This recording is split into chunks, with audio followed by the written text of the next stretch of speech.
Bukan rahasia lagi jika di balik kehidupan normal manusia dan makhluk lainnya di dunia tersimpan misteri yang cukup mengejutkan. Bahkan tak sedikit ditemukan sebuah penemuan yang misterius, bahkan tidak dapat terpecahkan misterinya sampai saat ini. Berikut ini 10 penemuan aneh dan misterius yang sampai saat ini belum bisa terpecahkan.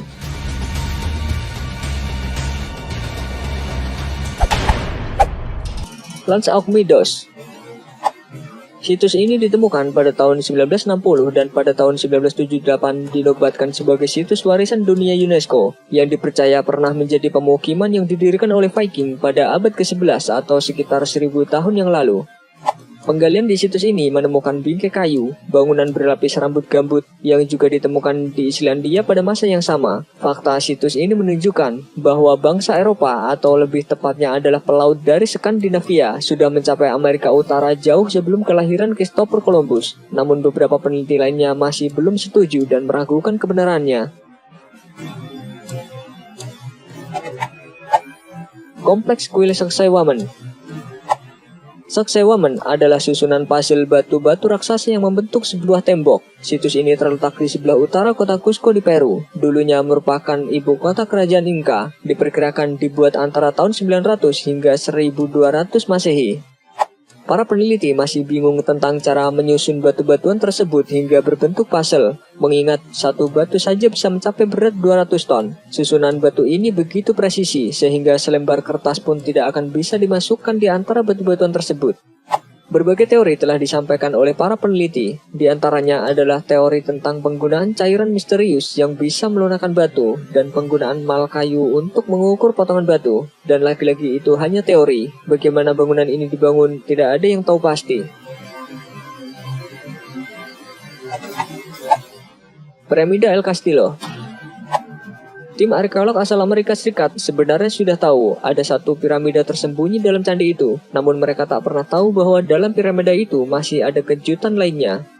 Dengan teknologi 3 dimensi terbaru, sekarang mereka berhasil menemukan piramida rahasia ketiga yang tersembunyi di kompleks bersejarah tersebut. Mereka berkata, candi ini seperti boneka Rusia Matryoshka yang bisa dibuka, dan di dalamnya selalu ada boneka lain berukuran lebih kecil. Pada saat ini, para ilmuwan mencoba menemukan beberapa cara untuk masuk ke dalamnya tanpa merusak dindingnya. Gerbang Matahari. Gapura matahari dapat ditemukan di Tiwanaku, sebuah kota purba dan misterius di Bolivia. Beberapa arkeolog percaya kalau gerbang ini adalah pusat dari sebuah kekaisaran besar selama milenium pertama sebelum Masehi. Tidak ada yang tahu apa arti dan makna pahatan pada gapura ini. Kemungkinan mereka memiliki beberapa signifikansi astrologi atau astronomi. Mohenjo-daro. Mohenjo-daro dibangun sekitar tahun 2600 sebelum Masehi, tetapi dikosongkan sekitar 1500 sebelum Masehi. Pada tahun 1922, kota ini ditemukan kembali oleh seorang arkeolog dari Archaeological Survey of India. Ia dibawa ke sebuah gundukan oleh seorang biksu Buddha yang mempercayai bahwa gundukan tersebut adalah sebuah stupa. Dan pada tahun 1930-an, penggalian besar-besaran dilakukan di bawah pimpinan John Marshall. Situs ini dipercaya sebagai salah satu pemukiman kuno terbesar yang pernah ada dan salah satu pemukiman perkotaan yang paling awal di dunia sejaman dengan peradaban Mesir kuno. Namun tidak ada yang tahu bagaimana kota modern ini yang begitu besar ditinggalkan oleh penduduknya. Terowongan Stonehenge. Penemuan jaringan luas terowongan bawah tanah ini membentang di seluruh Eropa dari Skotlandia sampai ke Turki. Susunannya yang menyambung diperkirakan merupakan buatan manusia di zaman bebatuan. Yang menjadi pertanyaan, bagaimana caranya mereka membangun terowongan berstruktur rapi ini dan apa tujuan sebenarnya dari terowongan ini masih menjadi misteri. Beberapa peneliti percaya bahwa terowongan ini digunakan sebagai perlindungan terhadap predator, sementara yang lain percaya sebagai media perlindungan dari kerasnya cuaca dan berbagai konflik yang terjadi ketika itu. Kota bawah laut Yonaguni. Kompleks kuno ini ditemukan secara kebetulan oleh instruktur menyelam Ki Hachiro Aratake. Kota bawah laut ini telah membingungkan semua teori ilmiah. Batu yang diukir terendam di bawah air sekitar 10.000 tahun yang lalu, jauh sebelum piramida Mesir dibangun.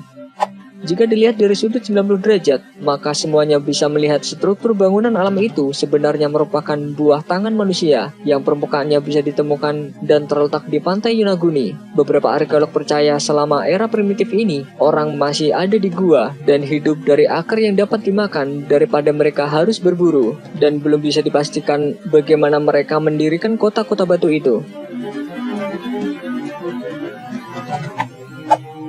Pasangan Neolitik. Beberapa kerangka ditemukan beberapa tahun yang lalu di Mantova, Italia. Inilah kerangka seorang pria dan wanita yang dikubur sekitar 6.000 tahun yang lalu. Arkeolog yang mempelajari pasangan tersebut mengklaim bahwa penguburan ganda Neolitik sangat jarang terjadi. Dan ini adalah pertama kalinya mereka melihat pasangan yang dikubur dalam posisi seperti itu. Pasangan ini disebut juga Romeo dan Juliet. Itu terjadi karena kota Verona yang digambarkan oleh Shakespeare sebagai kampung halaman yang karakternya sangat dekat dengan Mantova. Gulungan Laut Mati. Gulungan Laut Mati adalah salah satu penemuan arkeologi terpenting dalam sejarah. Selama beberapa tahun, para ilmuwan menjelajahi gua-gua di dekat Laut Mati. Mereka menemukan ribuan fragmen perkamen. Informasi yang ditulis dalam potongan perkamen ini berhubungan dengan kanon Alkitab Ibrani. Saat ini, para ilmuwan percaya bahwa ada kemungkinan untuk menemukan lebih banyak dokumen semacam ini jika penyelidikan terus dilanjutkan. Saat ini, gulungan ini dipamerkan di museum di Yerusalem. Obelis Aswan. Obelis Aswan merupakan sebuah obelis yang terbesar sepanjang sejarah penggalian arkeolog. Obelis ini ditemukan di Aswan, Mesir. Ukuran obelis ini sangat raksasa, yakni setinggi 42 meter dengan berat hampir 1.200 ton. Obelis ini tampak seperti belum selesai dikerjakan dan masih dalam posisi terbaring. Menurut arkeolog, obelis Aswan termasuk yang terbesar ketiga dari semua obelis yang pernah ditemukan maupun didirikan. Diduga pembuatan obelis ini atas perintah Raja Fir'aun yang kala itu masih memerintah Mesir sebagai perayaan 16 tahun masa pemerintahannya. Selain obelis, ditemukan pula bagian dasar obelis sebagai penyangga yang belum selesai. Saat ditemukan, bagian dasar obelis masih menempel pada alasnya. Obelis ini ditemukan dengan peralatan para tukang yang masih tersebar di sekitar obelis. Pemandangan ini sangat tak biasa bagi teknik pengerjaan batu bangsa Mesir kuno. Para ahli juga menduga obelis Aswan ini dibuat untuk kemudian digabungkan dengan obelis yang sudah ada, yakni obelis Lateran yang saat ini berdiri di kota Roma.